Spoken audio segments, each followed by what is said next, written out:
disgusting crime kind of came to the public fore was about 20 years ago.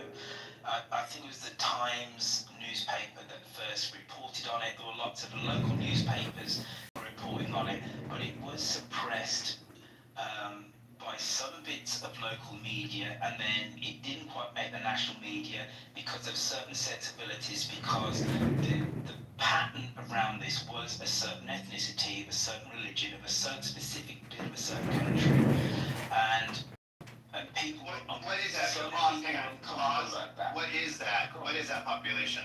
Like a certain bit, what is that for those guys? Muslims, Pakistani Muslims, I think. Yeah, but it's more specific than that. From Kashmir, it's even specific.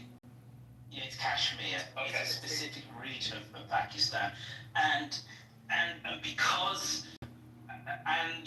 of certain local community leaders, etc. These people initially, social workers were not prosecuting and going after these men in the way that they should have, because the girls were poor, and a lot of them at first were not believed, but they're of a certain socio-economic type. There's every kind of prejudice you could put on the perpetrators and then also the victims was kind of assumed by various people in power, and it's terrible.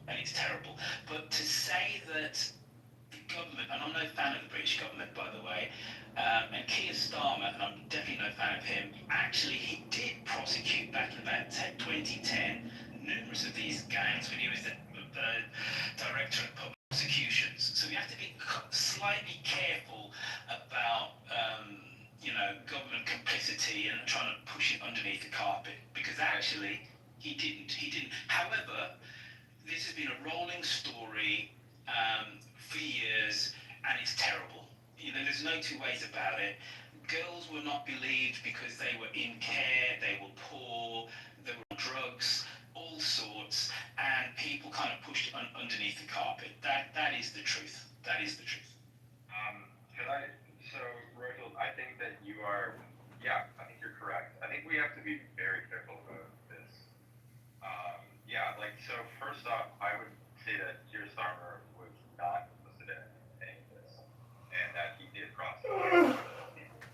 But some of the other, sort of what you were talking about, first off, is I think what makes me the most upset, especially after reading some of the,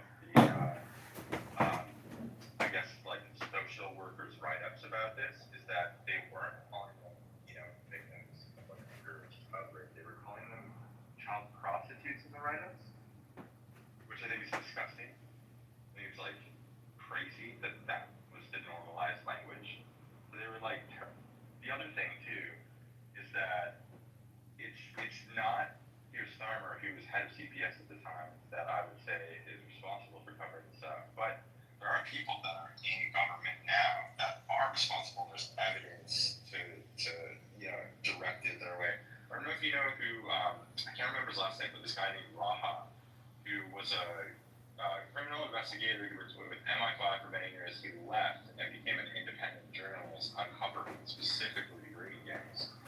And what he came up with is that Angela Rayner, he has evidence that Angela Rayner actively covered it up.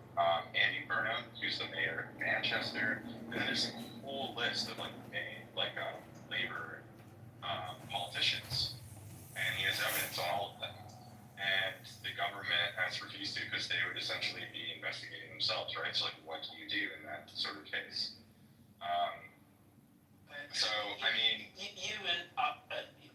My massive caveat in this, and I said it at the start, is I'm no expert in this, and you seem to know more about the detail. One person's cover-up is another person's just benign neglect of an issue. But this, both sides of this ones, in that this thing has gone on for 20 years, and every 3 months there is a case, and you just insert another British town where taxi drivers in effect have created this grooming gang. It's always around kind of taxi drivers as well. And on the other hand, it can be true also that actually we've been talking about this for 20 years, almost 20 years. So cover up isn't quite the right expression. There's been no national investigation into this, and it's actually, they've traced 85 towns in the cities now with an independent investigation that just released documents like yesterday. So I would say it is covered up. It hasn't been investigated. Well, again, I defer to your wisdom on this, but the very fact that the first case got to the national press in about 2007 or something or another, and people were prosecuted back in 2010 says to me slightly otherwise. But I take your point about a joined-up investigation that looks at the national-wide patterns of this and who was where when these cases came to their desk, and people were prosecuted, but the systematic failure of social services, but also the police on the ground when the first complaints were made in various cities, and what we can learn from that. Right? So I think the two opposite things can be true. It's not exactly a cover-up. However, there are things that we can learn and we should learn, and maybe a nationwide investigation which looks at all these instances, will pour some light onto this disgusting episode.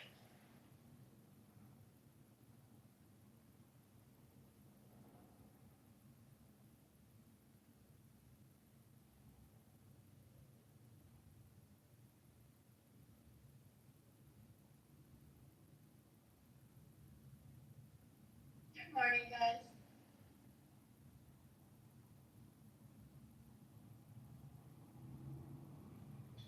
This is content serendipity. We're creating content. Good for us. Good morning, Holly.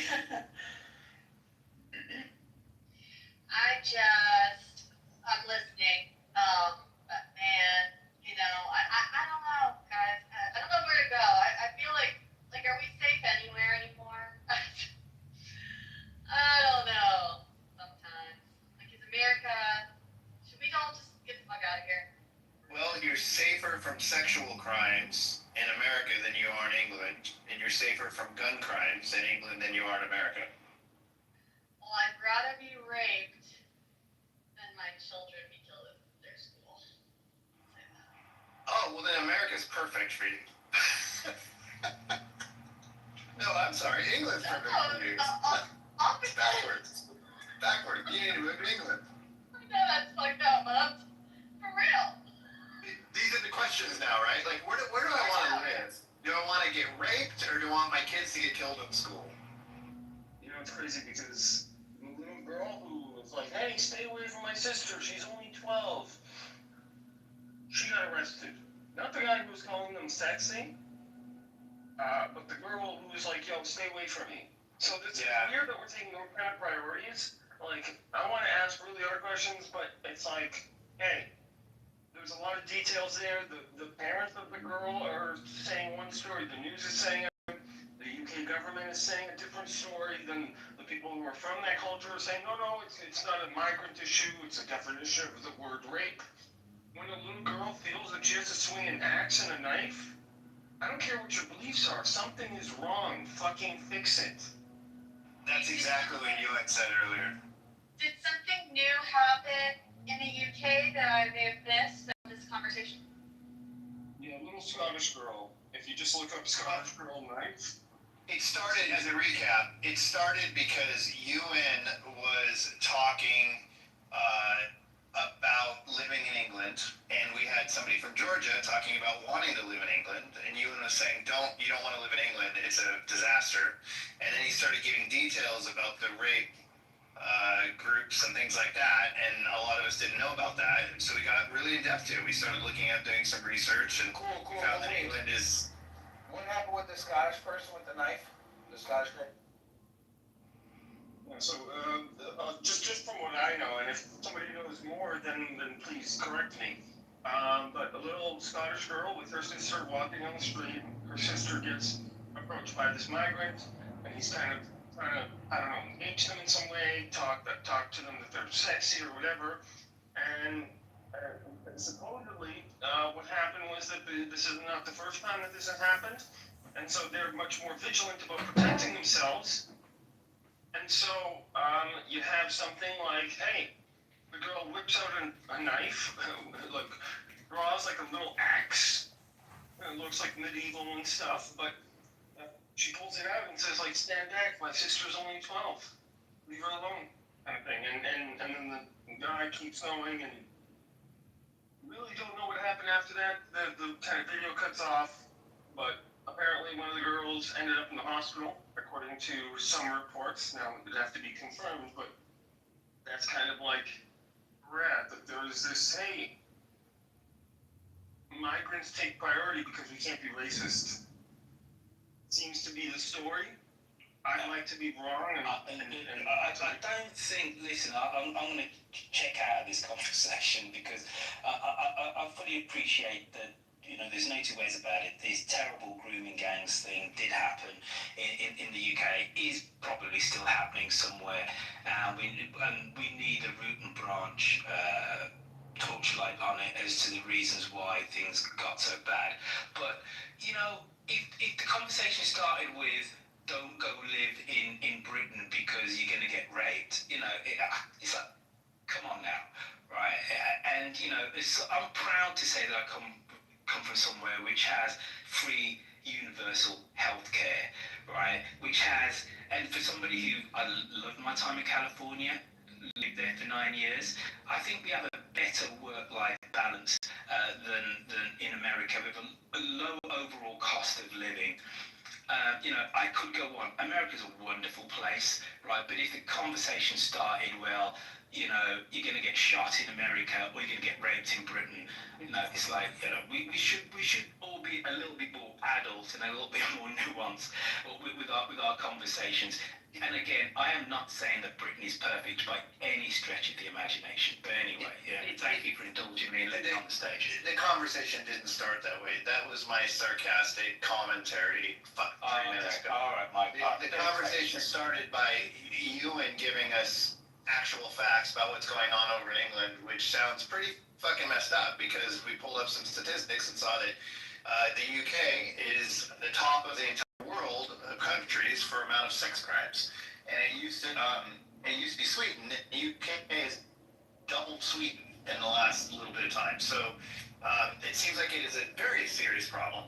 And you know, whether or not we want to talk about it, it has political implications based on the liberal politics that have allowed apparently what sounds like a government to largely put its nose to some serious issues because of the political implications of being called racist, which I think is a fascinating concept because the United States was kind of heading that direction, and Trump disrupted a lot of that by saying, you know what, our liberal politics are going a little bit too far. We can't have men and women's sports. We can't focus on transgender issues as a number one priority. And, you know, not every white person is racist when they call out statistics. Hey, Royfield, question for you. Are these the rape gangs, are they happening in Ireland? I feel like I don't hear about it there. I have no idea. Ireland's another country. I couldn't comment on Irish politics at all. I don't know. All right, I have no idea. Never mind. But for the stage then, because the reason I ask is I was there recently for a couple weeks, and I had been there 20 years prior, almost 15, 20, and I don't recall it being near as multicultural as when I saw it, and mostly when I was there, very heavy Muslim population seemed to be walking around in various cities across my time there, and I was just curious if that was happening there because it doesn't seem like they have these problems there, and wondering why.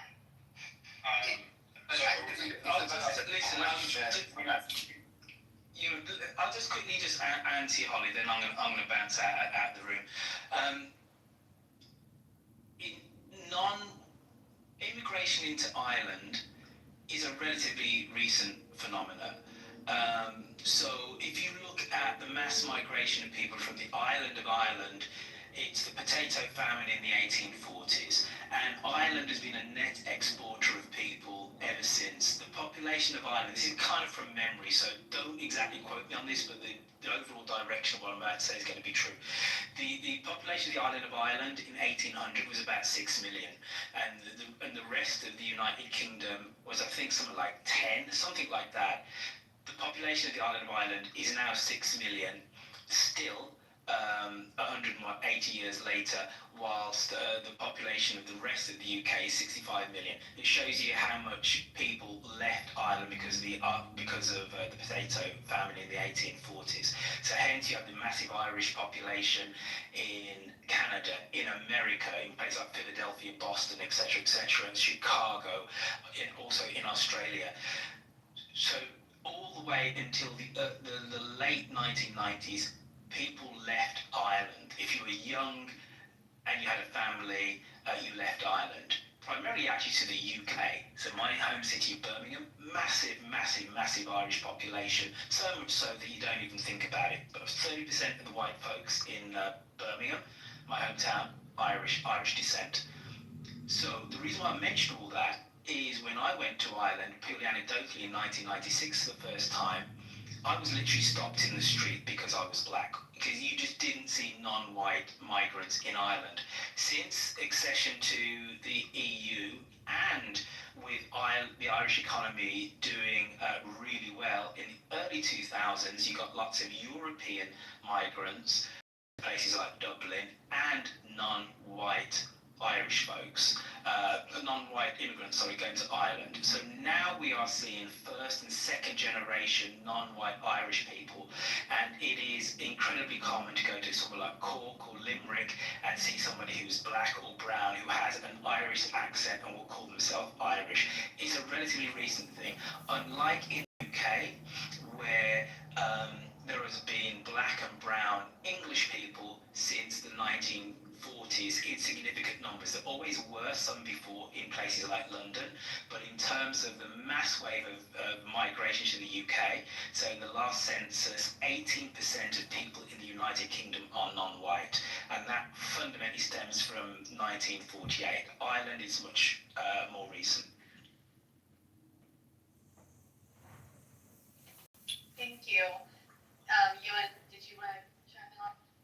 Oh yeah, I was going to agree with Royfield. I think like what's going on in Ireland right now, from what I've seen, is that because Ireland is still part of the EU, like the Republic of Ireland is still part of the EU. They still go by EU law and stuff like that. So yeah, again, a lot of the migration there has been much more recent. But I mean, this is the other thing too, is that some of the issues in Ireland that have been arising has been illegal migration because they're part of the EU and they have to run by the ECHR, the European Court of Human Rights laws. There have been issues where they've been setting up these like huge migrant camps like all over Ireland. There have been like towns where illegal immigrants have been put in, and there's more of that than the actual population of the town. It's an incredibly tiny island that's even smaller than the UK, and they've seen a massive influx very quickly of immigration. And some of it good, some of it bad. That's just the reality of it. I mean, with places like Scotland, for example, with the grooming gangs, things had not been investigated in Scotland previously, for example, but now that things are being investigated, it's starting to turn up that there were and are still active grooming gangs in Scotland. So I mean, it's like incredibly complex what's going on here. But part of it is the fact that we don't have statistics because the government hasn't investigated yet. We don't have police reports because the police never reported on it. So that's kind of the issue that the UK is facing also, is that we don't know the full extent of all of this. There's independent investigations into the grooming gangs going on in the UK. There's one that just got released, I think, yesterday or 2 days ago, that you can choose to believe or not. But the government has essentially been forced into a national investigation into the grooming gangs because of a thing called the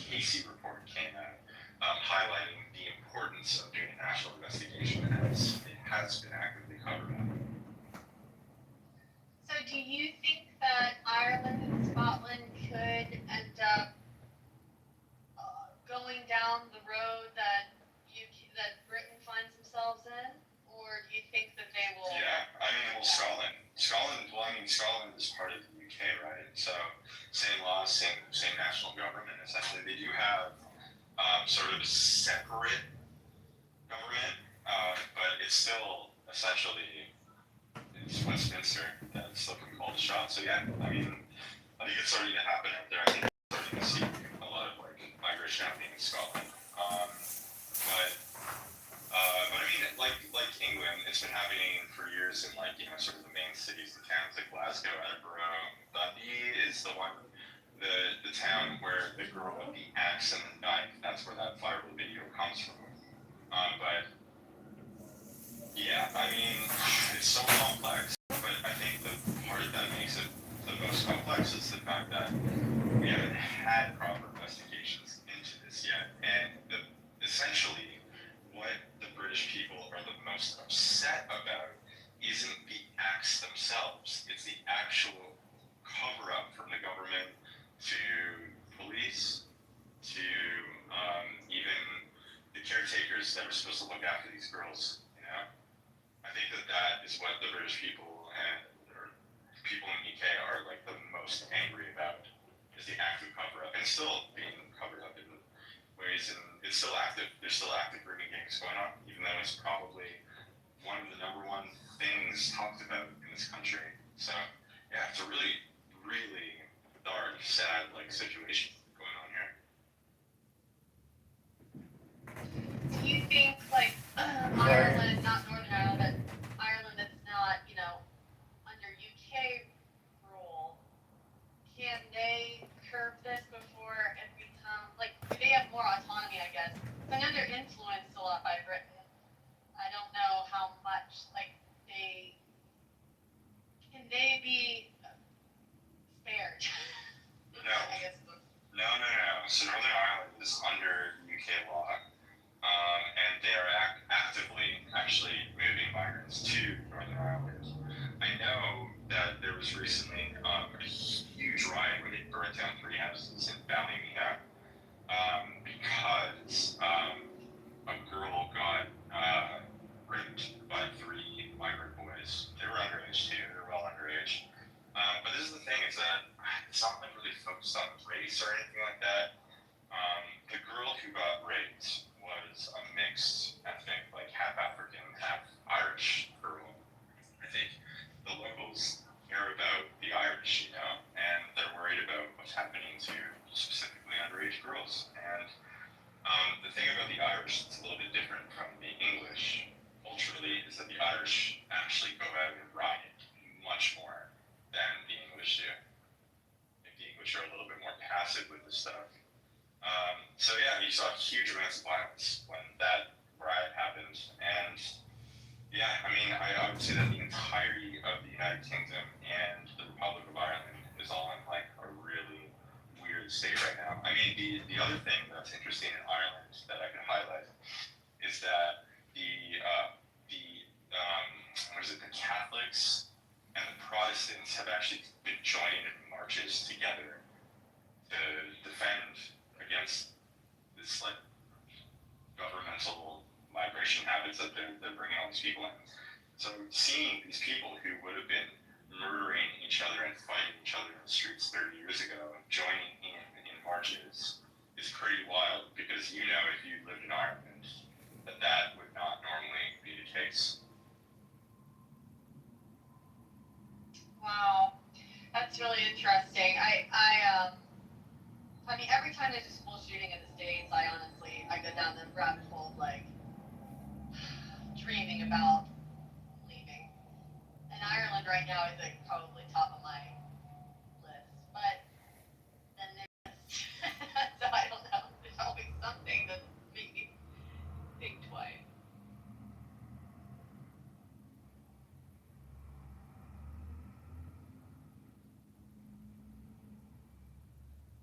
Yeah, I mean it's a really sad state of affairs here. I mean, this is the thing, is that I could get a work visa out in the US and just move my family out there. I live in the UK, and that's what I think we're gonna have to do. To be honest, I think that the US, because of the way that your culture functions, I think that because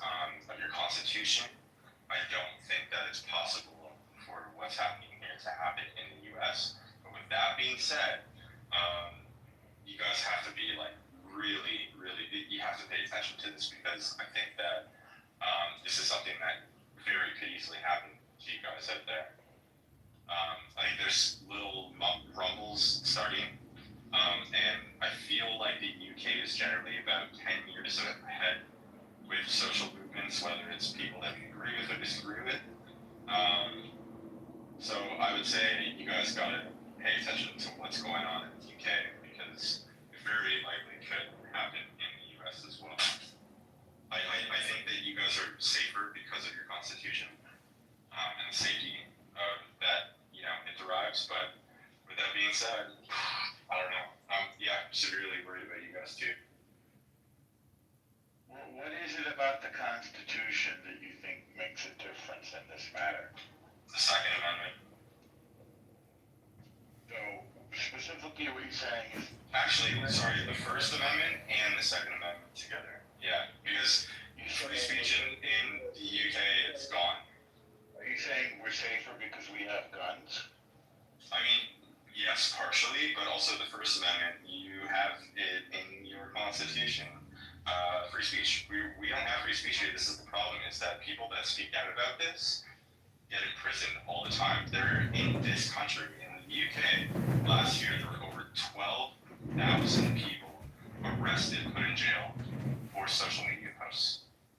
I thought you also said that there are demonstrations every day about this. Of course, yeah, people are still allowed to protest. But you have to understand how people are freaking out, yeah, but I mean, there's people being arrested left and right over this stuff too. There's lots of people being arrested during these demonstrations. There was a guy who just yelled at a police officer last year during the Southport. Part of it was a riot, but this guy wasn't having a riot, he was at a protest, and he yelled at a police officer about it. This is the guy, Axel Ruda who murdered 3 girls in cold blood at Taylor Swift dance party thing, and it's like a horrible story. And this older gentleman who's retired, he yelled at a police officer.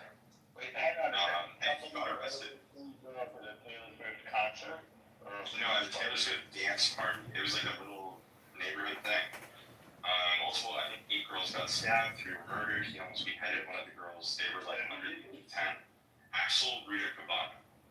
Who is that? He is a Welsh choir boy from Rwanda. But that's how the government portrayed him as. They called him a Welsh choir boy and murders 3 girls. How all the news stories portrayed it. And then when his picture came out, because he became 18 right afterwards, everybody's like, yeah, Welsh choir boy. And just look his name up, you'll see the picture. But there's a guy, I mean, this is just one example of many, who he yelled at a police officer and he was sentenced to 2 years of prison just for yelling at a police officer during a protest. And he ended up killing himself in prison because he had health conditions, all sorts of, heart problems and stuff like that. Fellow who the killer was he in England or in UK?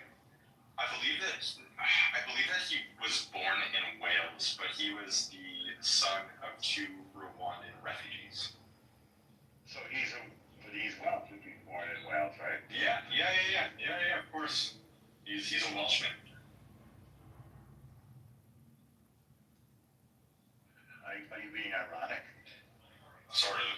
But yeah, technically he's a Welshman, sure. I wouldn't say he's ethnically a Welshman. But, his background is Rwandan, but... You mean his parents are Rwandan? Wait, do you think that... Wait, are you saying that a Welsh person... Wait, so if I went to Rwanda... No, do you know what? If I went to China... and I had a child there with my wife who were both not Chinese, would you say that I have a Chinese child? I cannot speak to China. I can speak to America because I'm American. Yeah, I mean, do you know what? America is a bit different because America is like a few hundred years old, and I actually think that, becoming an American is actually like a really great thing. But, I mean, like the English and the Welsh and Scots have like a, 2,000 year history. So, I mean, it would be sort of like in the, I would say British. I would say that he was a British man. Yeah. I wouldn't say he's necessarily ethnically Welsh, though. I don't know what ethnically Welsh is. Well, they have a huge history that spans thousands of years. You can look up Wales. I understand that, but he seemed to be resentful, basically, that they called a black guy Welsh because he was black. They called him a Welsh choir boy. They called him a Welsh choir boy in the news, which is bizarre. Well, they were being ironic again. Is After killing 3 girls and stabbing 8 others. It's meant to be lurid. It's meant to be tabloid. Okay, if the BBC is going to be our national news presenter and be a tabloid, I don't think that they should be getting public funding then. Why? If they're going to be a tabloid, fine. Be a tabloid. Do what you want. But if they're going to actually try to provide accurate coverage of the situation, then I would say that they probably shouldn't be getting national funding. I don't know. There's BBC gets national funding, the rest don't. I mean, it's a Look, they were trying to minimize public anger. Okay, that is what they happened. Right? It took them 3 months to put the picture up. So the day after this happened, it was because he's a kid? No, nobody knew what he looked like. Nobody knew who he was. Nobody knew anything for months. Because he was a minor? Yeah, he was 17. He turned 18 literally like a week after. Was that the reason why they showed the picture, that he's a minor? No, I think that they specifically didn't show the picture because of public backlash, which did happen. Which I don't think that you should go out and riot in a horrible situation like that. I'm totally against that. I think what Ewan is pointing to is a trend with the media, and that happens in our country also. In fact, it did yesterday with the school shooter yesterday, where the media will lie by omission when the narrative doesn't fit what they want the narrative to be. So, I mean, it took about 5 minutes for me to find out that he was a transgender person. yeah, but look at CNN, the New York Times, all their stories yesterday, they weren't talking about that at all. The other trend For us to know. That it wasn't even a day, it wasn't even an hour. And we got the manifesto. Okay, so there was another shooter who was this whole thing about every time there is a shooter and the left tries to say, oh, it was a right-wing nut, and the right tries to say, oh, it was a left-wing nut, that needs to end, because it's clearly more nuanced and complicated than that, and they're just mental people, but so it doesn't need to be a political football. But when you are a media editor, you should be posing to your reporters and your journalists, what are the natural questions that your viewer or reader are going to ask?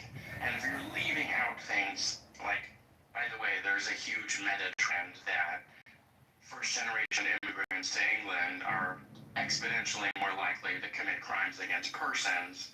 And by the way, you fail to mention that in the story, but if the perpetrator was white, that's in the headline every single time. Then while you may not be directly reporting a lie, you're certainly crafting the narrative to fit the pre-existing narrative that you want to put out. Thank you, Teresa. Yeah, specifically that. He eloquently said my exact thoughts. It's important that the person is transgender. It's interesting. If it's important, or again, I don't know if it's important that the guy was black. He's black. I mean, maybe it is. Maybe they're taking drugs that disrupt the natural endocrine systems in a person's body, and that affects more than just their physiology, and it affects their psychology. Well, Rome's on a call, but even though he's on a call, for the rest of the room, I do want to clarify this as well. Part of the reason why it was important that we found out that he was the son of Rwandan refugees is the fact that he had been, we have an anti-terrorist group, and this is the failure of the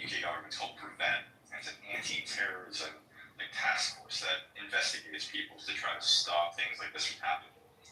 He was referred to prevent 3 times before he did this mass stabbing of the police, a Taylor Swift dance party complaint, thing. And in his writings, when he was in high school, he talked about how the Rwandan genocide should have never happened, and that the genocide should have been here. He said that multiple times. This is something this kid got sent to prevent 3 times and refused to investigate it, and then he goes to a party with children and murders 3 of them and nearly beheads one of them. Like, to me, come on. Like, this is important stuff to talk about. The fact that the government failed so miserably in their basic duty of care to look after these girls whose lives are, they're either dead, or the girls who got stabbed whose lives are forever changed. Like, this is stuff. Ewan, I don't know if you guys talked about this before I got here, but I don't think most people in America know what the grooming gangs are in the UK and in Europe. I certainly didn't until you and I actually talked about it at one point. It's starting to talk about, I've been noticing, I listen to a lot of US news and stuff like that. I like to pay attention to what's going on in the US, and I'm seeing, I think even Fox was talking about it, but I'm starting to see, a major shift of Americans starting to look in our direction. And I know it's not everyone. I know that there's a lot of people that still need to be sort of educated on it.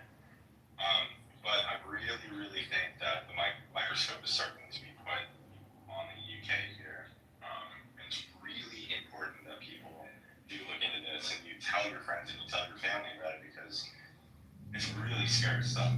It's not the amount of violence that's going on here. It's not just the amount of sexual assaults or things like that, the rates of it that have gone through the roof in the past few years. It's also the fact that the government is trying to put people who speak out about it in prison any chance they get. So it's a really scary time here, and this is why I want to get the fuck out of this country.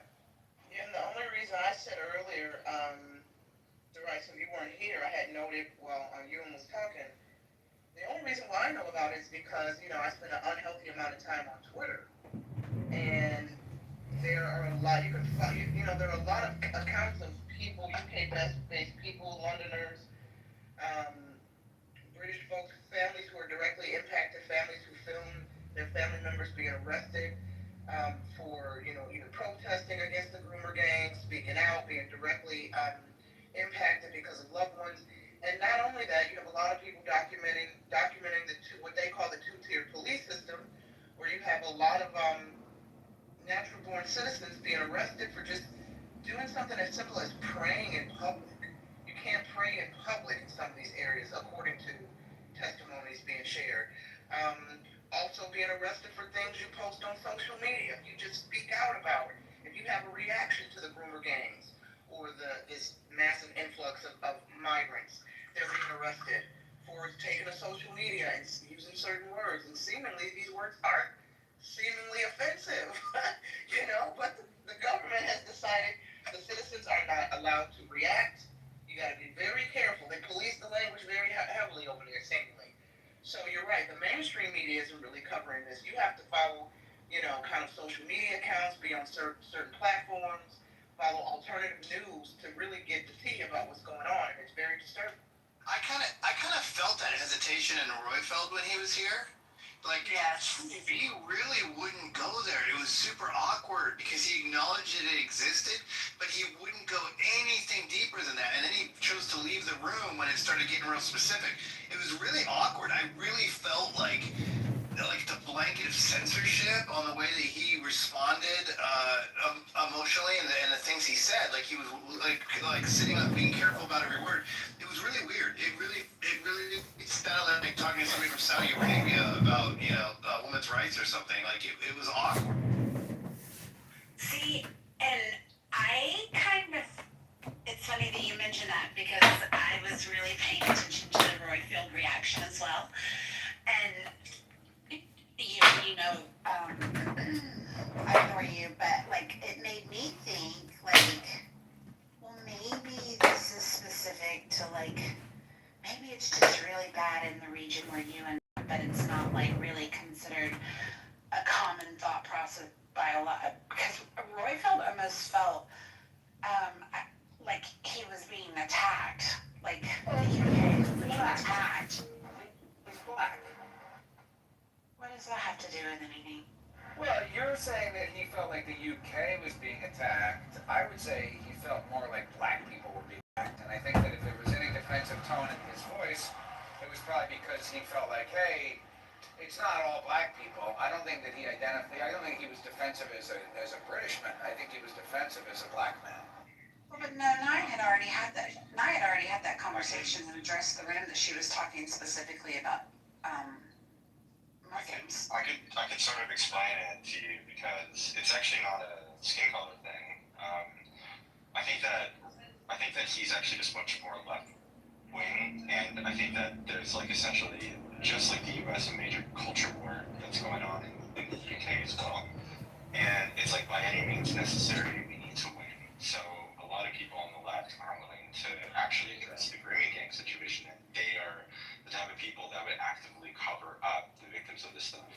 I'm not saying he would. I'm not for that. I'm definitely not putting those words in his mouth, by the way. But in that case, like I have seen tons of videos, and I know black men personally who would probably stand with the flag wavers, waving the English flag because that is their culture. That's what they were raised in, and they don't want girls in their communities to be attacked like this. So, I mean, it's not really a racial thing, it's more of a political differences thing. Can I jump in for just a quick sec? I love, Royfield's a great guy. I don't mean to disparage him in any way, but I think his hesitance and reluctance to address the issue head on is, it illustrates actually a lot of the same themes and patterns that were discovered in the inquiry that was done in the grooming gangs cover-up. And that, the main one being that it's not always people. I think this is what's hard to accept is that a lot of the worst things happen from people who are the best intentioned. So it's not people like actively trying to cover things up, but there's a discomfort, particularly among those who are on the political left, with acknowledging ugly stuff especially when it really. I do think it actually does involve race, but not in the way that was suggested by my friend. I think the way it involves race is anytime there are patterns that emerge, people particularly on the left, are extremely uncomfortable with acknowledging it. And I just want to really quickly read some of the key findings from the report from that grooming gang. And if I go on too long, just cut me off and tell me to shut up. But the audit exposed systemic, long-standing institutional failures in safeguarding children, turning a blind eye to abuse rather than intervening. There is persistent reluctance to record or confront the ethnicity of perpetrators. In fact, data on it was often omitted or obscured due to fears of being labeled racist or inflaming tensions. Local data were available indicated a significant overrepresentation of suspects from Asian and Pakistani backgrounds, but this was ignored or downplayed at the national level because the data collection systems were weak and incomplete. And so I think that's the main issue here, and I think that's where we see some of that from our speaker who left the room. Gotcha. And that's the Casey report. That's the I was talking about earlier. Yeah. Where it's the report that dragged essentially our current government kicking and screaming to do a national investigation finally after they had said no to two previous ones.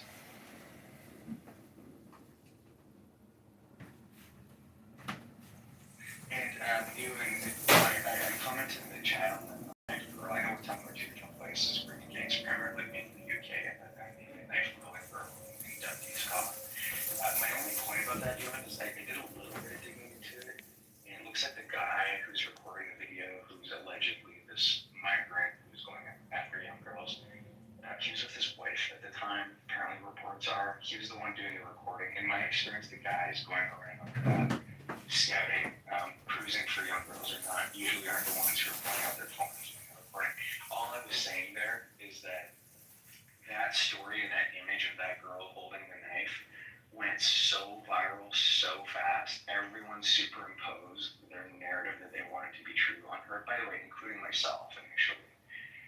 I just think it's important to peel one layer back of the onion before we go too crazy with each story, because if we do that, it actually risks, and the facts turn out to be different, it actually risks undermining the real legitimate issues like the grooming gang story that we're discussing.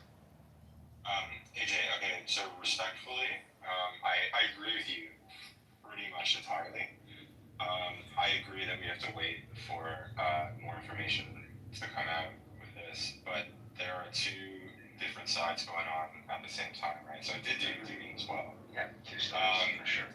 And so one of the girls' moms made a statement out to people saying that there was actually 3 girls involved. That man did go up to one of them and like sexually touched her or something, or came onto her or something. Yeah, and this is like the mom's statement or whatever. And that this had happened to them multiple times, hence why the girl was carrying the weapons. And that the third girl actually had gone to call the police. And that's why she's not in the video. But there were 3 girls involved in the entirety of it. And the girl who didn't have the knife and axe actually ended up in the hospital with a concussion and a major bump on her head because the guy physically attacked her. Interesting. There's a hospital report that comes out. No, sorry. And by the way, I'm not challenging it. I'm not challenging it. I actually don't have my mind made up on the story.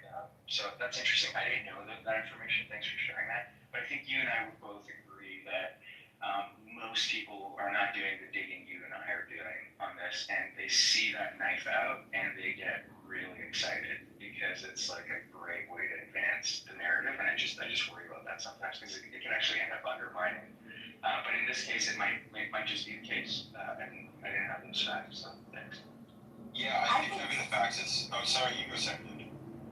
Well, I was just going to say, I think that is one thing that Republicans tend to be really bad about, more so than Democrats, is we don't necessarily get all the facts before we express our fake outrage, you know.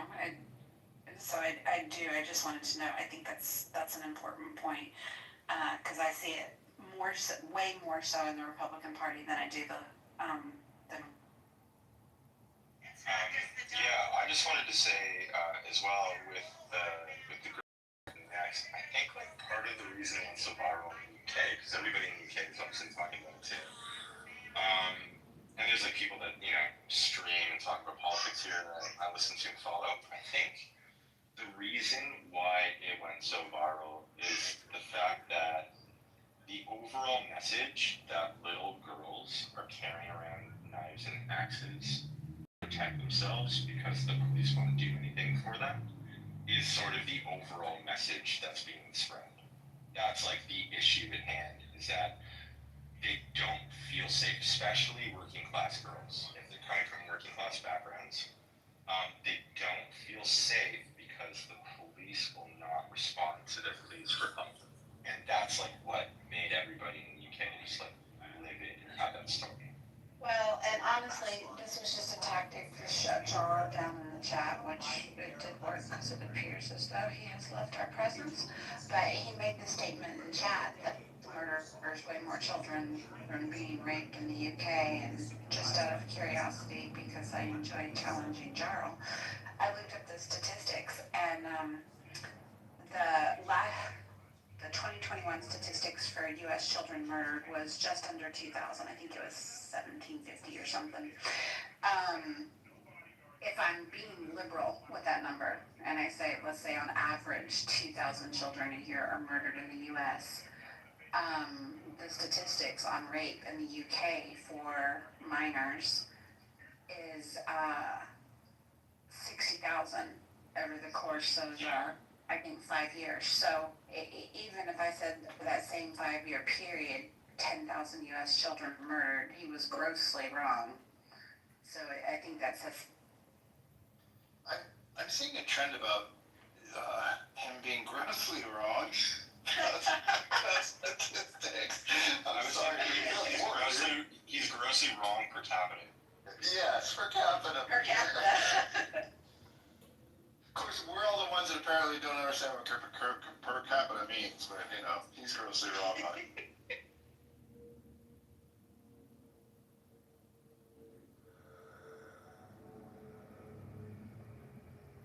Yeah, Jarl was proven wrong a little bit left and right this morning, earlier in the room. He came up and wanted to be spicy. It was pretty scathing accent. I was like, damn. I think his argument style is just to rouse the other side and not actually make a salient point. Well, what cracks me up is how once he's proven incorrect, how he moves the bar like so belligerently. Right? Like America's 5 times worse than Canada, and then it's like no, it's 2. It looks like it's 1.8 times. Yeah, that's double. Double is horrible. And it's like wait a second, right? Will you please acknowledge that you doubled the double already? Just exactly what I said. Just meant to frustrate you. Oh, it works. That's why I just shut up.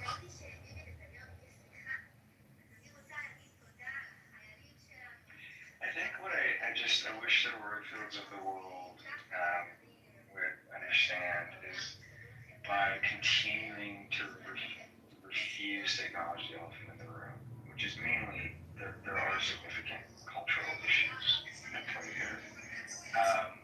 You're actually going to make life way worse for these Indians in Pakistan. I mean, look at me, right? Like for people who look like me.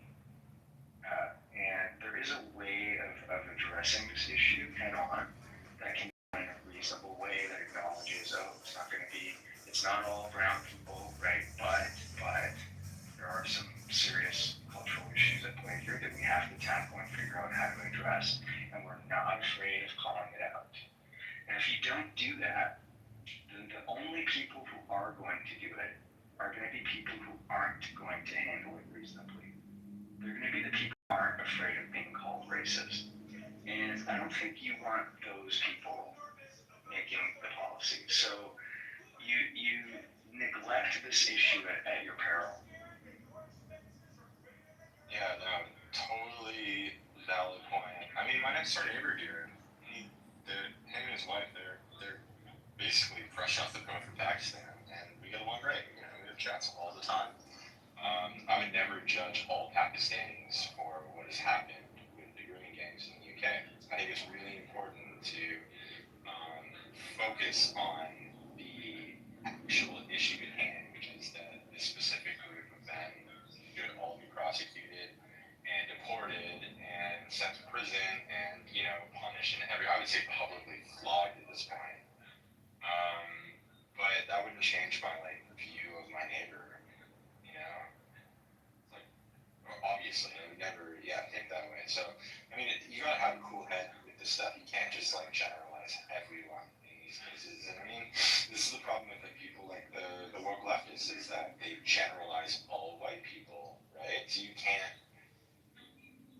That's the problem. That's the specific problem at hand. You can't call everybody the same thing if they come from the same background. You can't call all Pakistanis in the UK immigrants because that's just not the case. But you have to at least call out that group. And most importantly, I think that what the people in the UK are angriest about, and I think that this is being misunderstood or purposefully, put in the media, is that I don't think that the ethnically English people are angry at the Pakistanis. I think they're angry at the government for actively covering this up for so long. That's the anger. I mean, I think it's a good old saying that to the third world, you become the third world. It's not that Pakistani and it's not like everyone who's from Pakistan, bad people or within what country you come from, what type of culture you guys created there. And in Pakistan they have a culture where rape is okay for the most part. It's highly accepted. Well, I think that in this case I disagree. So I disagree. So I think that what has gone wrong in this specific instance is the fact that the police did not enforce the law. They did not arrest these men and prosecute them for pedophilia on mass amounts of children. They actively covered it up. That is the problem at hand, specifically with the Pakistan grooming gangs in the UK.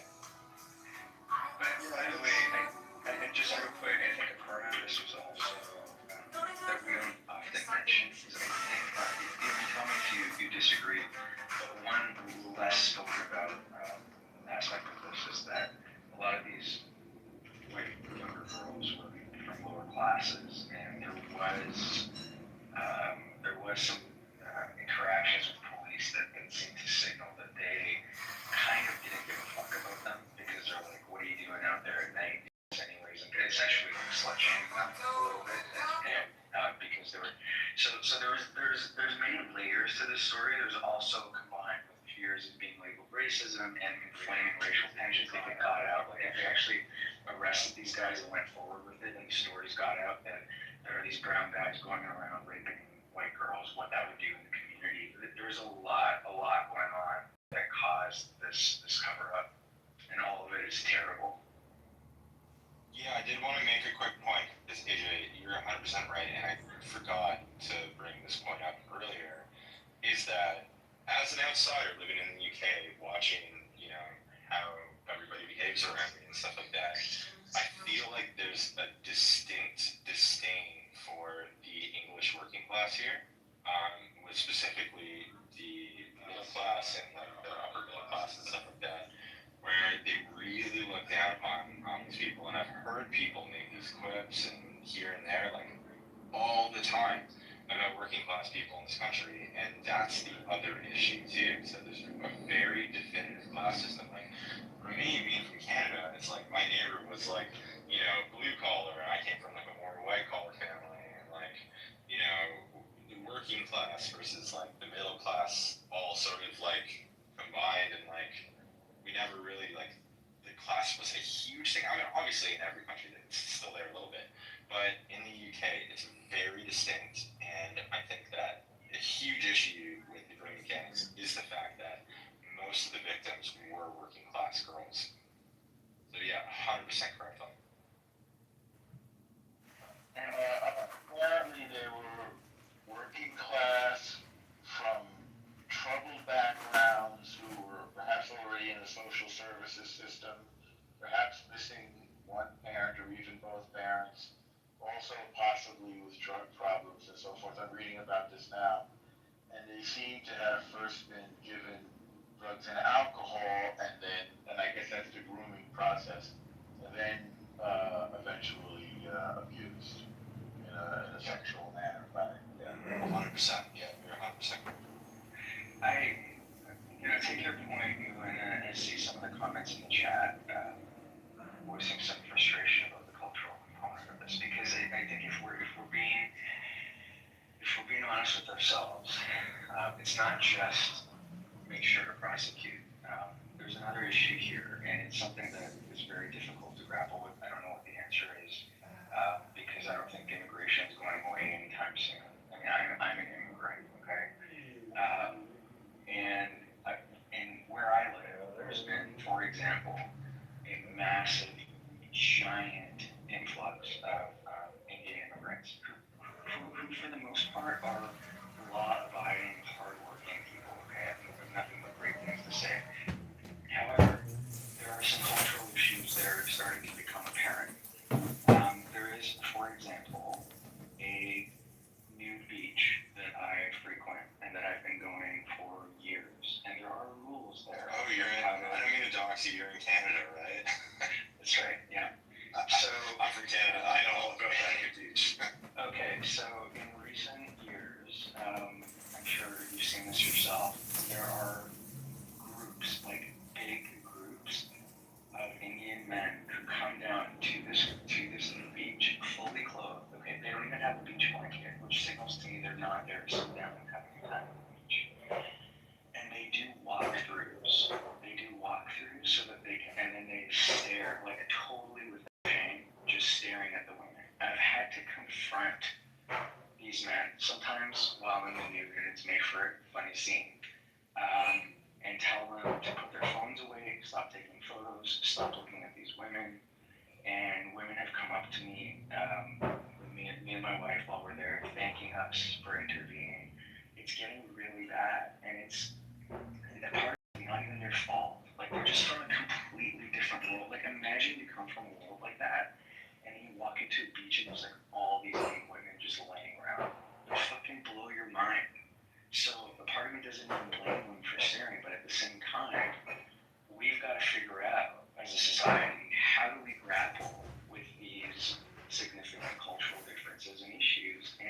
step one is acknowledging that they exist. I mean, I think, but I do, AJ, I think where things go off and where things go wrong is that I think that every country has, to a certain extent, a certain native culture, and I think that it's really important that that culture's laws and, like, it's important to enforce that stuff, right? We need to just kind of like put our foot down and be like, that's just not how you do this here. Yeah, and I think Just explain. And I think the biggest hurdle to that is that this obsession with like, look, when my family immigrated here, we assimilated. We were proud to assimilate, and it didn't mean that we have to abandon every aspect of our culture and language. We didn't. I still speak Farsi and Persian. But we understood that when you come into somebody's house, and the rules of the house are you take your shoes off, that's what you do. And we're very grateful, very lucky to be here, and we're very happy to do that. So when that starts going away because there's some new ideology that's, well, no, there's no longer going to be shared unified values, customs and norms. It's just everything goes because it's a beautiful multicultural place. I mean, that's chaos. So I don't know how to deal with this. Like, part of me is like, should there be training sessions at the airport when people come in? No, I mean, this is, I would say this, AJ. I actually think that all you need to do to fix the situation is, I mean, in the UK, for example, is just end, for example, this is like a big one that could probably fix most of the problems, is end welfare for foreign nationals. Like, we're putting billions of dollars into, like, welfare for people who are coming here and going on welfare, which is crazy. You should be bringing in people that add to your economy, not people that become a drain on your economy, okay? So you close all those loopholes, and you fixed probably about 80% of the entire problem right there. Yeah, and I'm also, a part of me is also wondering if the class of immigrant has changed in recent years. By the way, even amongst my own people, I've noticed a difference. I've noticed a trend in terms of the type of Iranian who comes into Canada. It seems to be of a lower class element that didn't exist before. It used to be harder to get into the country. Like, you used to have to meet certain thresholds and hurdles to get in. And I'm thinking, is this a post-COVID thing where all of these Western countries, to make up for the labor shortages, just pumped their countries full of immigrants, and in so doing, brought in a different class of immigrant. In other words, low-skilled labor, essentially.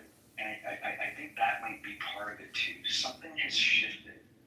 And I'm including my group in that just so people don't think I'm trying to target any other group in the immigration policy in that respect as well. Yeah, no, AJ, I think you're correct. I think it's like Canada used to have, like, in my opinion, the best immigration system in the world.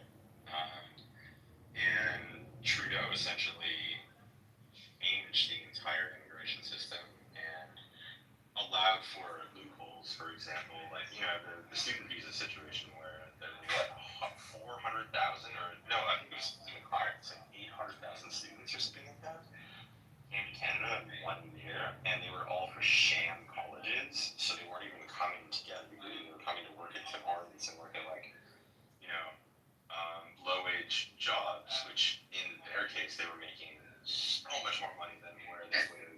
And not to talk over you, but when you talk about those kind of immigration figures into Canada, you have to mention the total population of Canada, because most Americans are surprised at how relatively small the population of Canada is.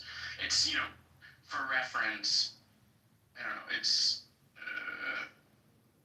like, I don't know, maybe this total population of the size of, like, the New York and Boston region combined, and that's about it. And by the way, sorry to the room for, I have not at all wanted to shift the conversation to Canada, how much Americans hate talking about Canada and other countries, but I was using it as an illustration for what I see the cultural clash that I see everywhere. For the people in the chat who are saying every man's theirs, you just don't understand what the norms are at this particular beach that I'm talking about because you're not there. When you have just picture a pack of 9 to 12 men fully clothed in jeans and long sleeves, walking up to your blanket as you lay there nude and just gawking at you. It's absolutely unheard of at this beach, and it's a massive problem. And it requires guys like me to unfortunately have to get up and police it to keep it under control. Where I wish there'd be some other kind of enforcement mechanism for this kind of thing. I just don't know how to grapple with it. Because you know what? Most people don't do what I do. Most people just keep their head down, especially white people, because they're so afraid of being called racist. And that's kind of why I feel more of an obligation to stand up, because I know the white people are scared to do it.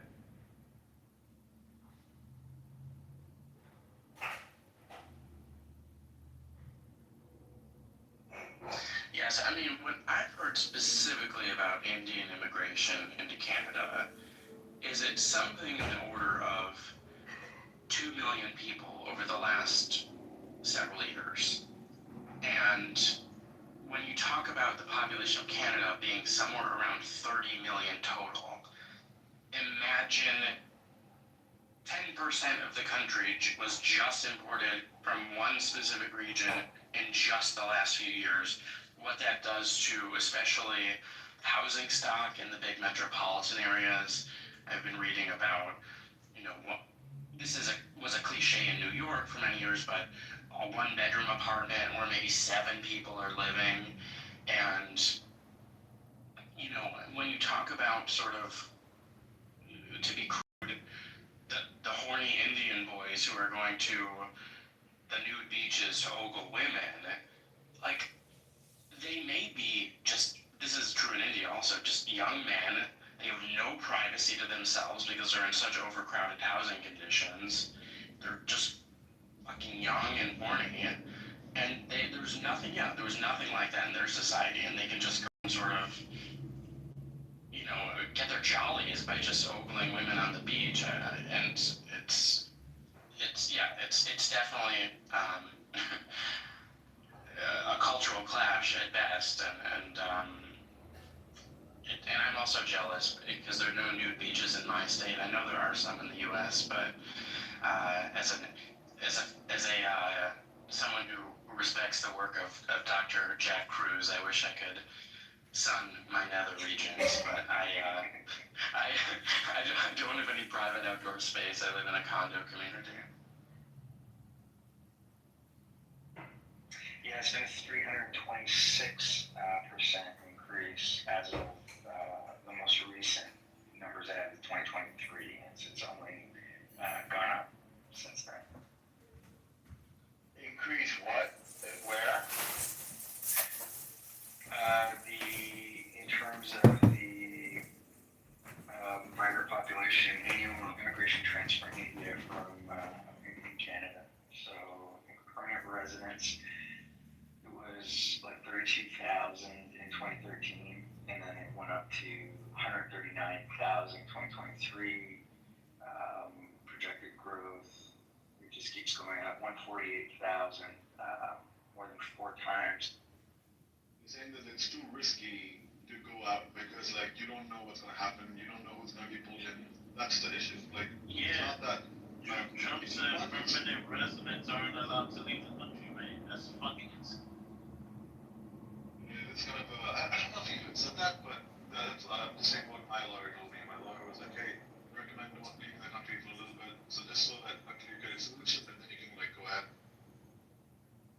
Not just conservatives, but Republicans, MAGA Republicans, crying because, I shouldn't say that, that's too pejorative. I'm fascinated by their outcry because a person was fired by his employer for behaving in a way. Resigned. Oh, I'm sorry. video said that he was pressured to resign. It was under duress. That this person experienced consequences for behavior that he participated in online, things that he said online. It's like, are y'all new to being Negroes? Dude, like, when did black people who call themselves conservative lose sight of the fact that if you want to keep your good job, you better be on your P's and Q's. And if you give people one little sliver opening to make you a target or to quote unquote force you out or whatever, even though I don't really believe that man, like I do believe that he's just doing that so he can like raise some money with GoFundMe or whatever. That your employer is going to take it because you are a Negro in the workplace. All of that crying, it's immoral. You think that's morally just? You think that's ethical? You're a Negro. Like, what's going on? Since when? And since when would y'all embrace the idea that actions have consequences? You exercised your free speech. Your employer said, ew, we don't like that. They told you to stop doing it. You still did it. Those are your consequences. So I'm just saying, all of this, they like everything but the actions have consequences part of conservatism.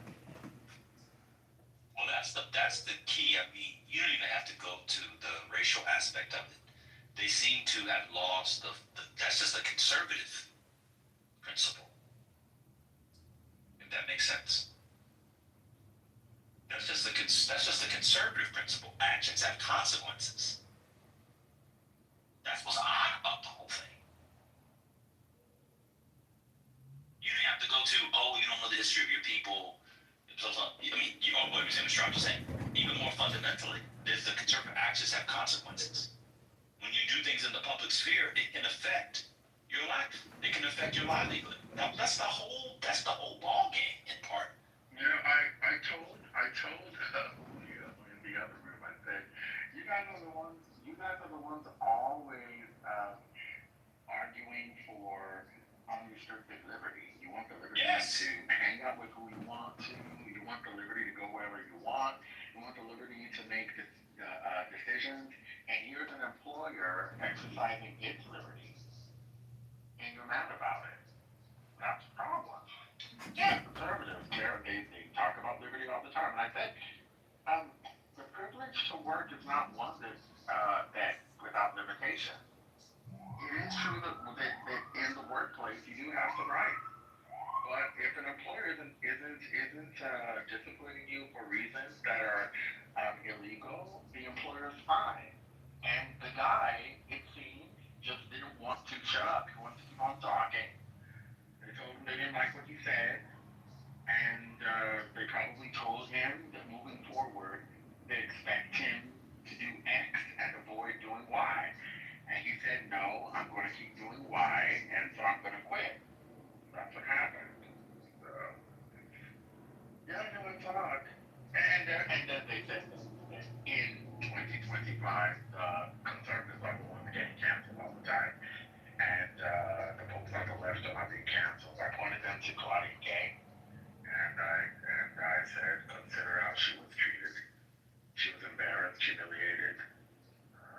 She was stripped of some job responsibilities that were major because she didn't share Trump's views on a particular subject. So she was canceled. Yeah. So my thing is that what's interesting to me is that they engage with these racist discourses. The people who dance on the grave of DEI and whatever, with very little consideration. Oh, I'm sorry, I'm far away from the phone. With very little consideration of how living in the world as a Negro, as a Black, means that the proliferation of those racist discourses, which turn into public policy, will also limit mean, your ability to exercise your individual liberties and freedoms. There's just not the racial analysis, right? Like I'm just like you mentioned, Maga. It is a really new, strange thing to see Black people engage in these politics with no racial lens, with no thought or attention paid to twice as good. Yeah, I don't know. It's just everybody wants to do whatever they want. Part of the issue. Oh, go ahead, Hurricane. Do you think? I was just gonna say, Kimberly, it's like pushback. There are people who will say, and for good reason, that the twice as good requirement is unfair and shouldn't be imposed on them. Sure, I would say that it's unfair, but That's because you're liberal. right. Conservatives would not say that. Right, Conservatives would say you need to be more than twice as good because you and your people are behind in the progress and march of modern civilization and cultures. Yeah, I'm talking about the deficits in the ideology, the philosophy of the modern Black Republican. They've embraced an anything goes that is new. I would argue there's a strain of Black conservatism, not a strain, excuse me. I would argue one of the major strands of Black conservatism is not only to critique, Hurricane's on the phone this minute, but I'll say it. Get it. I can hear it. Oh, you're back. Fascinating. I would say Hurricane, anybody else who's interested, if you're not interested, I apologize. I would say that there is,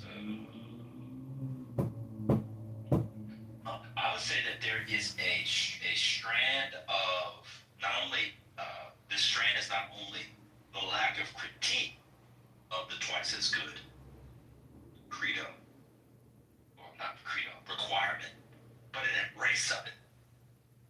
Because it pushes the race along faster. I think Black conservatives actually generally embrace that Black people need to be twice as good. Because when they're twice as good, that allows them to catch up. So if we're in a race, not in a race, and the guy in lane 5 is 50 meters ahead of you, and you're running at the same speed as person 5, you're never going to catch up. But if you're running double speed, you'll catch up and run quick. They actually like the twice as good principle. Yeah. And they like the twice as good principle, not out of animus traditionally, not out of animus for the Negro, but as a way to make up for the history and the legacy of enslavement. For sure. I mean, I was always taught that you have a responsibility to your people to be the best that you can be, to do the best work, to get the best grades, to be the most punctual, even though I always failed at that. That is how we show our care for our community, and that's like comes from the people who people project cooning backwards onto them. But I don't know. I've never seen more cooning from the liberals. The liberals are coons too, but that's another conversation. Yes, man. Let me say something about the sort of not anime, but like the organizing principle for this strand of conservative thought. As I understand it, anybody's allowed to come up and disagree or offer nuance, as people like to say. This is what I understand it. I think they understand, like other conservatives, they understand society effectively as a marketplace. And this is where people who do a very thin and oftentimes impoverished reading of respectability politics, or what they call respectability politics, get it wrong. It's not that the people generally who come out of the ideology believe that if you do these things, white people or the dominant class will recognize them and reward you out of a kind of paternalistic largesse or charity or paternalism. It's not that. It's in fact in this marketplace, in sort of societal interaction, much like markets, you being twice as good, you'll get the benefit regardless of what they do. That's the move many people forget. It's not like, oh, if you do this thing, these people over here are going to recognize you. Oh my God, you dress well, you're punctual. Here's your cookie and some milk before I'm giving you a half a glass of water. No, what they actually believe is kind of they understand it's a kind of marketplace. Society's kind of marketplace. And if you put in more, you'll get out more. You get out what you put in. Stephen A. Smith on that commercial, he used to have that which he no longer has, because he no longer has commercials like that because he makes so much money on ESPN. That's Kimberly Foster. Like this idea, like we said, punctual, it's not you need to be on time to impress white people. No. Or the dominant culture. It's you're on time and you perform a certain set of behaviors and present yourself in a particular way. That much like as a kind of market relation, you're going to reap more from your investment because you're investing more, regardless of what the white people do. Oh, I hate the what proximity thing. How has that taken home so deeply? I don't know. What did I miss? You guys are talking now about punctuality or something? Sort of. Yeah, it was just like the set of behaviors that people see as, under respectability or whatever. And this is oftentimes seen as, conservative thing. And so there's this idea that when people mangle it, oh, they're trying to be like white people, or white people are going to reward them for respectability. And actually what it is, in the most mature and thoughtful Black conservative thought, is they understand it as a kind of sort of a market dynamic. If you invest more, you'll get out more, regardless of what comes from, regardless of what the dominant culture says or does. So if you had a better product, just by sheer market dynamics, that product is going to perform better. So if your whiskey actually tasted good, your uncle would sell it, no matter how near or far he is. Not too much. It's a good whiskey. Well, maybe. But not always. No. But Hurricane, you keep doing the same. You're a liberal. I'm telling you. You're right on There. and nothing changes. Well, I see. You keep You're telling me riding. they're Now playing you it right up, down cleaning to it court. up, and You know what? Shut the fuck up. Deploy our man should have struggled through this since you said they deployment now. You, Chicago GOP, shut the We're trying to fuck work up. through some of the ideology. Because for them, this respectability politics actually has nothing to do with white people. That's why it's such a Lose the election, I'm you glad people right stop on talking top, and respectability nothing politics. One of the changes. best things You people keep do. lying, now you don't deploy. You know what, liberal? Shut the fuck up. Oh, it's still there. I apologize. But anyway, it's not about like, oh, you're trying to be like white people. You want to do it. No. They understand it as like a market dynamic. They believe that you have a better product. You're better at work. This is all linking up to the twice as good. If you are twice as good, you bring more value. I'm using these market metaphors because I think they're useful. That you bring more value to whatever entity you're involved in, and you'll get more out of it. Regardless of what happens. This is why Black conservatives will point to like random businessmen in the height of Jim Crow or the 1880s and say, see, if you just see how this person did. And a lot of them are doing that in good faith. Some of them are doing it in bad faith. But a lot of them are doing that in good faith because that's what animates them. But at the very least, they believe that if you strive that way, you begin to close the gap between you and the runner in lane 5. To use another metaphor, I'm not using exact metaphors and market metaphors. The sports metaphors work for everything.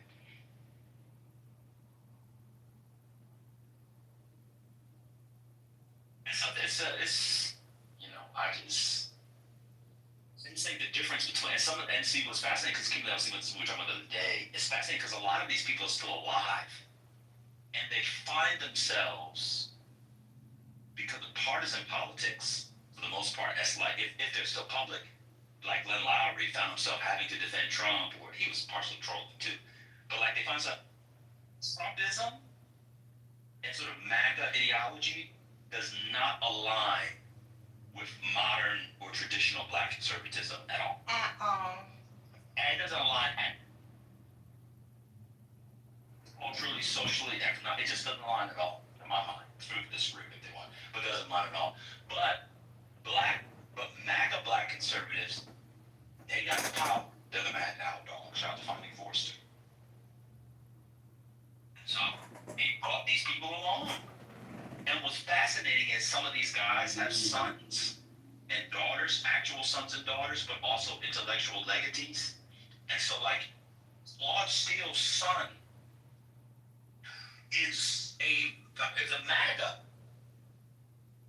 Or you get a Thomas Chatterton Williams. I'm trying to understand in part, how to understand someone like a Thomas Chatterton Williams. And they all want to do what Shelby Steele did in the 90s. They just can't do it. Anyway.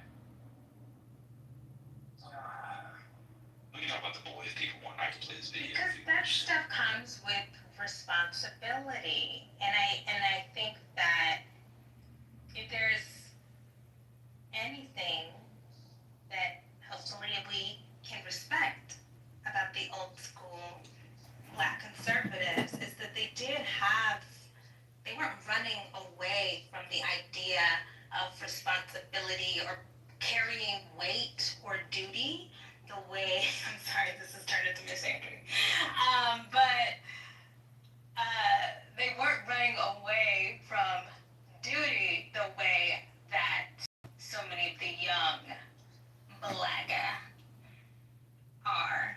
There is a way in which, this is going to be incendiary, but so many of these young black male MAGA, the young black male conservatives, they are neutered. They're crisis because they don't have direction. There's no purpose outside of individual pleasures, and yes, they have taken on that posture, like the fish stinks from the head, or the fish rots from the head. I'm so bad at these. I'm such a Miss Malaprop. But they mirror the posture of Trump and those, decadent, indolent Trumpers at the top. But we can't do that. We can't afford to do that. So,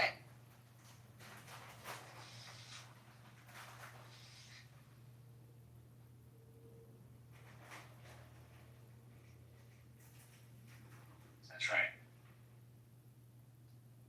That's right. One thing that they have, I think, one rhetorical advantage they have over black liberals,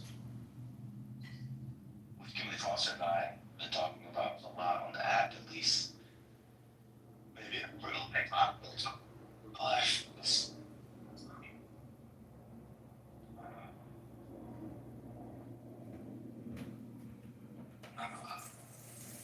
White lesbians. We talk about black coffee.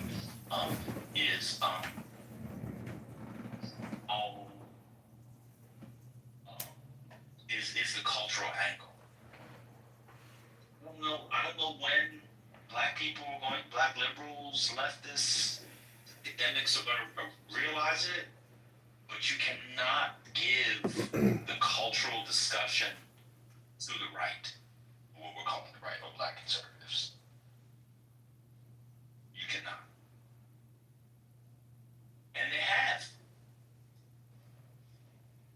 And they will be increasingly more appealing to regular people. This is a very, very new phenomenon. And it is, and we all know where it comes from. Anybody can stop if anybody can speak if they want.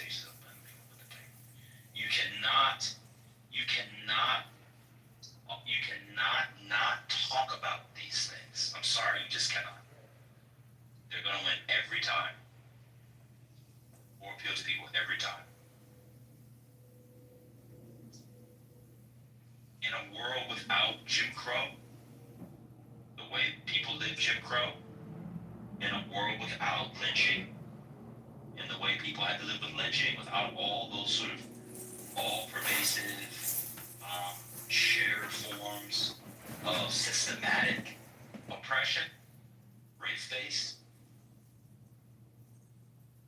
you cannot give the conservatives culture, and they will continue to appeal to people because liberals and leftists are afraid to talk about culture.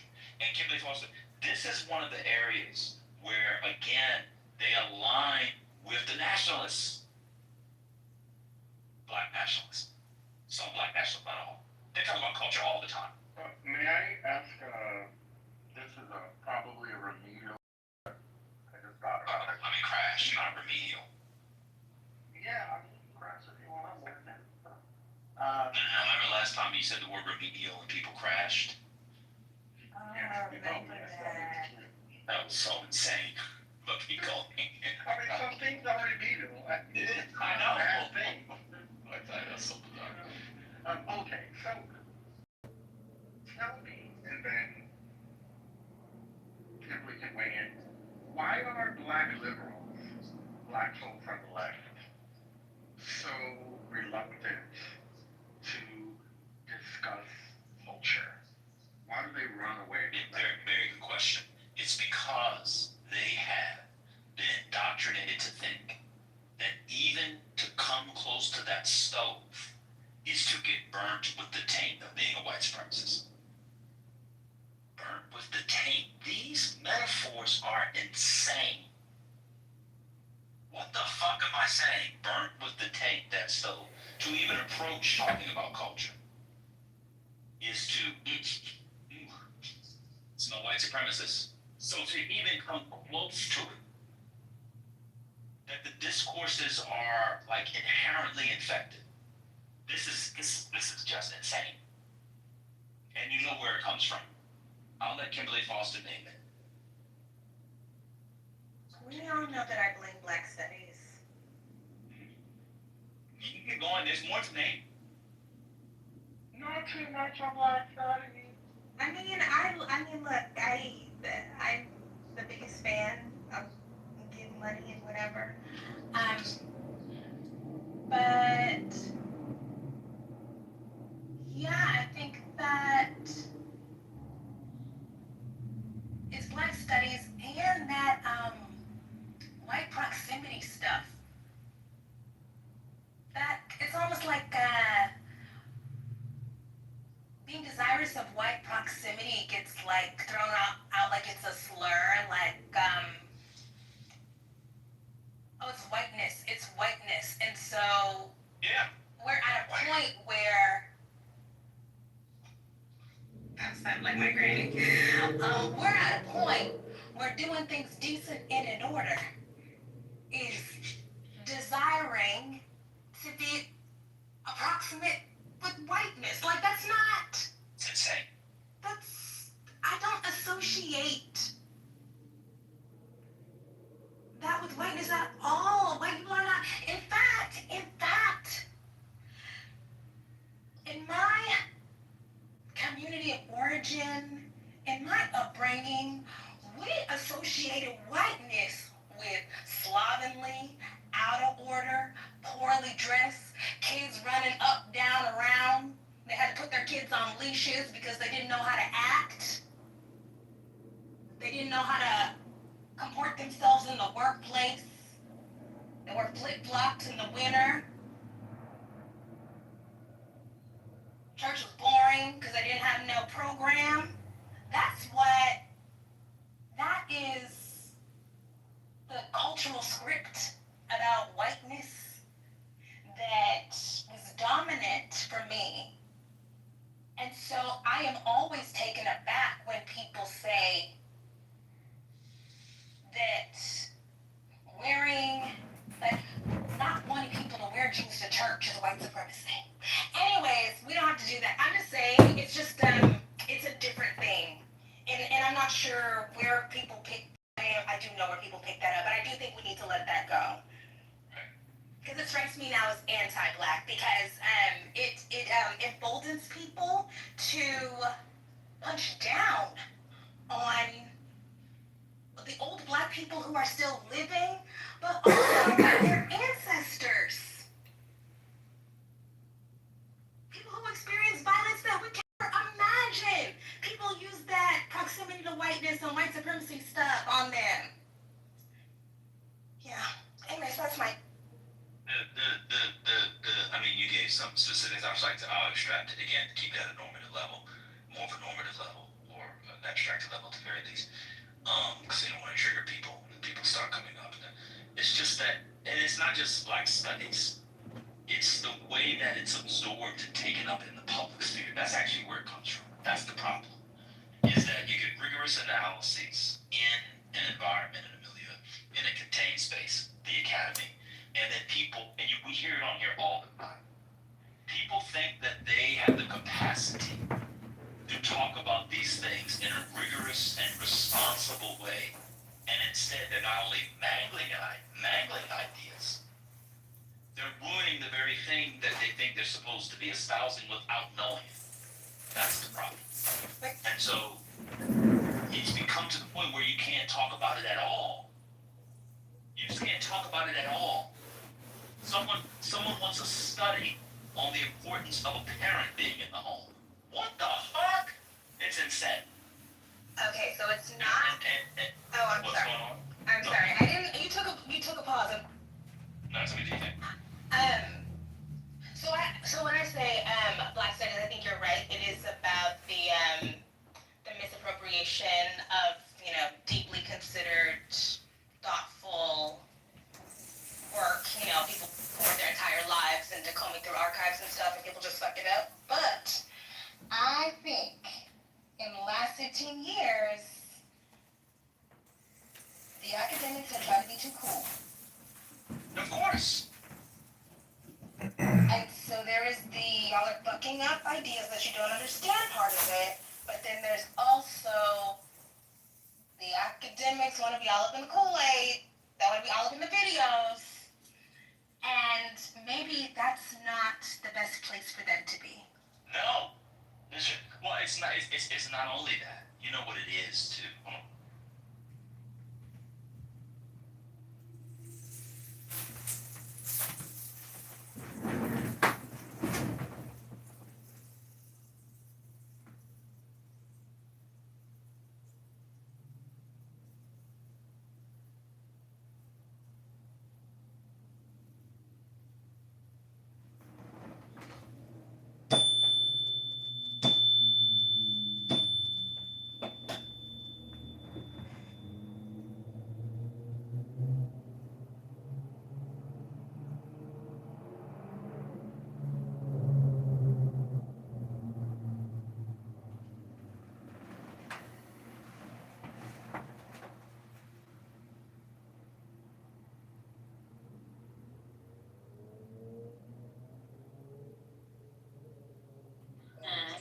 iPhone 6S for this, so I have to update to like an iPhone.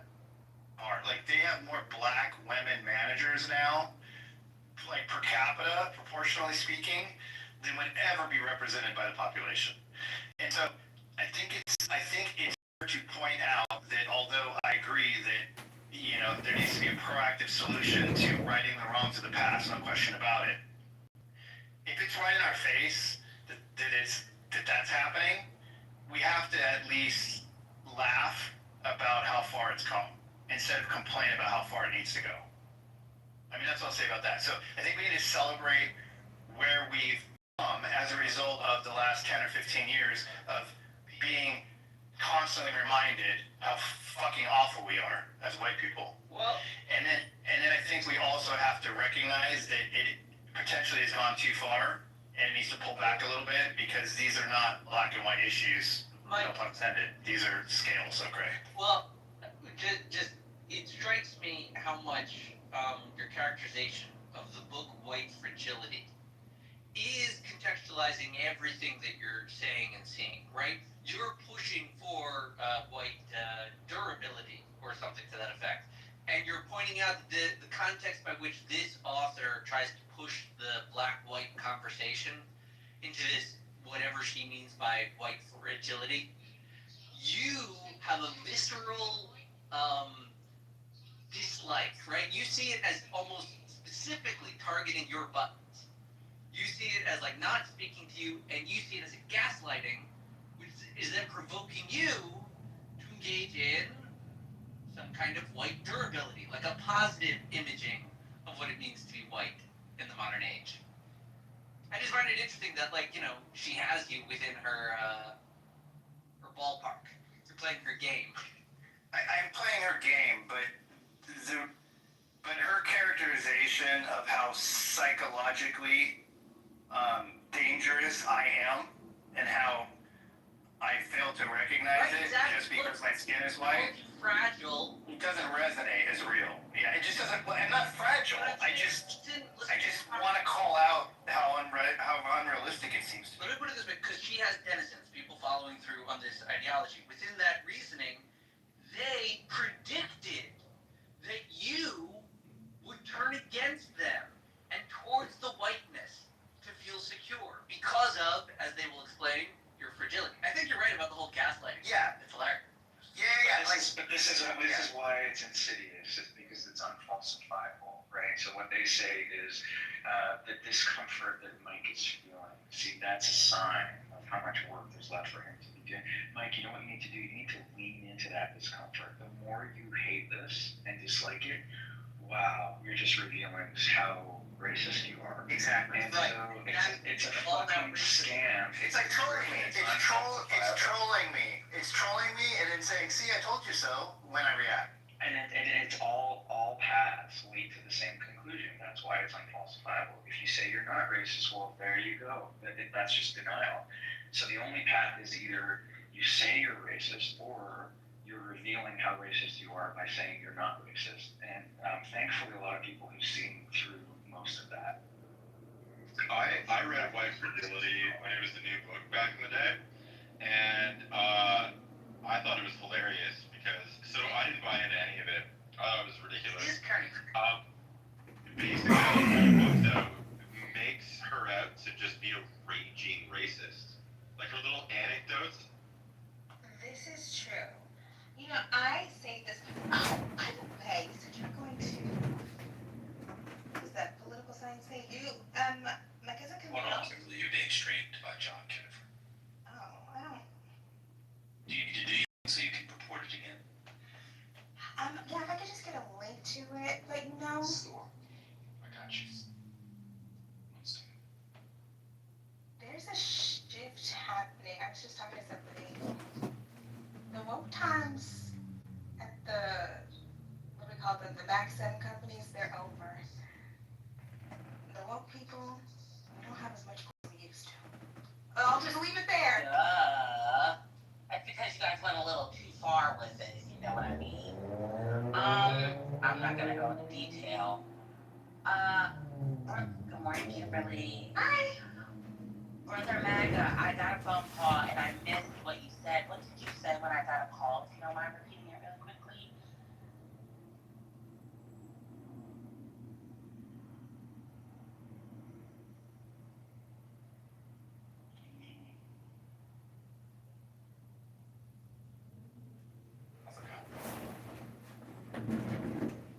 Well, can we talk about why Black conservatives hate conservatism from my end? Well, I was gonna say about the, I'm gonna talk about the intellectuals and then we'll go to the Black conservatives. Okay. I think one of my strengths, I've always been really comfortable with hierarchy. And most people, it disturbs them, it unsettles them, the idea that you have to order things. That sometimes there is an order, sometimes there is a top, you're the top, you're the Colosseum, and sometimes, we won't say the bottom, but there are people who are below, okay? In expertise, in knowledge, in style, in pizzazz, in charisma, in talent, you know, right? So many different vectors, right? And I think that the way that the Black academics are so unwilling to sit with the idea, like the possibility, that some things are better, some people, I'm sorry, are smarter, some people are more knowledgeable, more thoughtful, more articulate, they have better ideas. In order to perform being down or perform being accessible, I do think it has harmed us. And I think that you can embrace or understand hierarchy without being malicious, punitive, nasty, a bitch, an asshole, unkind. Looking it up. But you're just in tune with reality. And that disconnect, that intentional running away, which does read as false, it's not good. You know, I'm a person, I am not an academic, I say this all the time.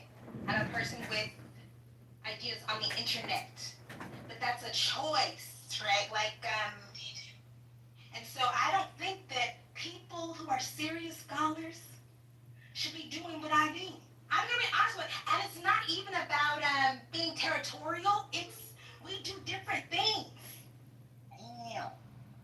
If you have to, like my cousin Camille's going to AP USA or whatever if you gotta go to the political science conference next week, you don't need to be doing what I do. I'm sorry, I have a job. I don't have any responsibilities. Nobody can take away my paycheck. I also don't have a doctorate. We do different stuff, and I just think everybody wants to do everything.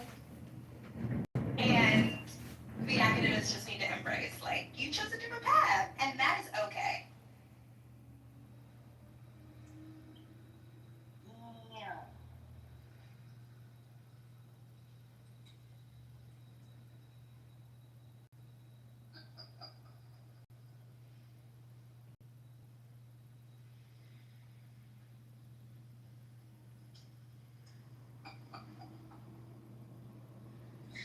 So, are you saying, Kimberly, can you break that down in layman's terms for the 097 people in the room, if there's any others that are present with me here? I am saying I respect the work and the role of the Black scholars so much that I wish that they would understand that they can do critical work for Black people without pretending like they're normies.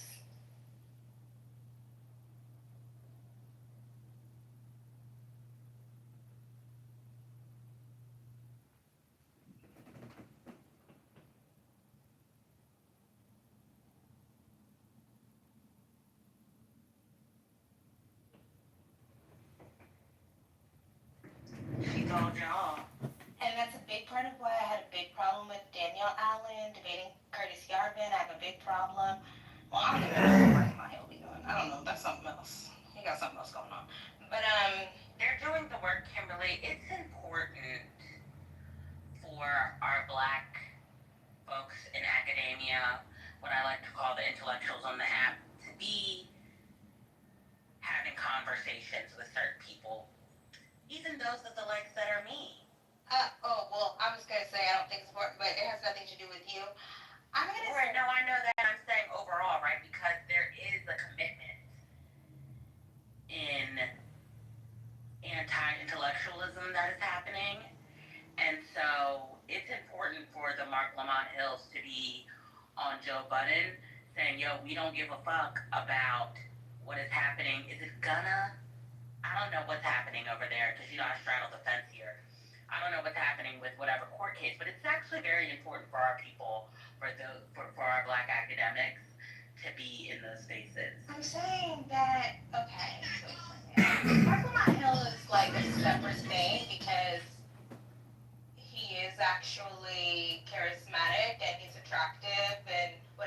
But you know, like, listen, like 1% of black people have PhDs or something.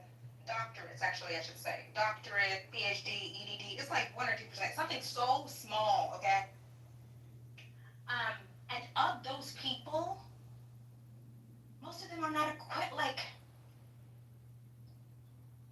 most of them are not. When you're saying, oh, we need them to be in conversation with the degenerates, do we? The way that we have seen the Genesis Sloan, even saying my name in here, crash and cause people, I'm like, crashing and cussing too. But think about the energy that a brilliant black geneticist, physician, scholar, the time that they're wasting crashing and cussing when that could be used on further developing new knowledge. Well, so the thing is that what's happening is you name the percentage of people who have their doctorates that are black folks, right? What's happening is that unfortunately, the degenerates have much more influence in our culture. And so that is spearheading people into falling under conservatism politically where they don't belong. That is spearheading people voting against their best interest, having certain things. If people have the capacity to sit and curse and shoot the shit and maybe take a shot and partake in intellectual conversation with the degenerates, I believe that that will assist in pushing the culture in the correct direction that we need to be going. Okay, Mika, how long is this app has been a thing? It's been open for 4 years, 3 years. We've consistently seen people who know what they're talking about. It happened today. We won't, Doc's hurricane, but he knows what he's talking about with regard to employment law. People going back and forth with hurricane. Yeah, about labor and employment protections. People don't care. They don't care about expertise. They don't value it. They don't respect it. And as somebody who does really, I have a deep appreciation. I don't like to see people who are very clearly better equipped be so casually disrespected. I don't like that. And like the proximity makes it the norm. But that's my own thing.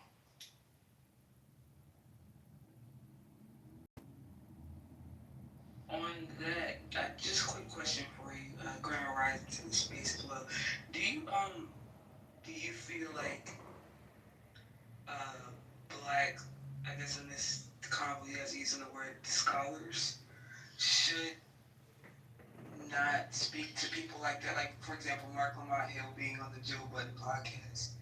Do you feel that the danger is in him legitimizing those people as his peers when it comes to thinking? Mark Lamont Hill is one of one. He's a hard one. Well, sorry, you don't have to use him as an example. Just generally, like. But I know what you're saying. It's just like he's just such a special case. But yes, I do. One of the reasons why I don't believe that we should be willy-nilly just jumping on any. Not we. But I don't believe that they should. Well, I personally have the ethic of as a person who has amassed a following and respected by people I respect, I do not jump on anybody's platform willy-nilly because I don't ever want people to think that I think we're peers.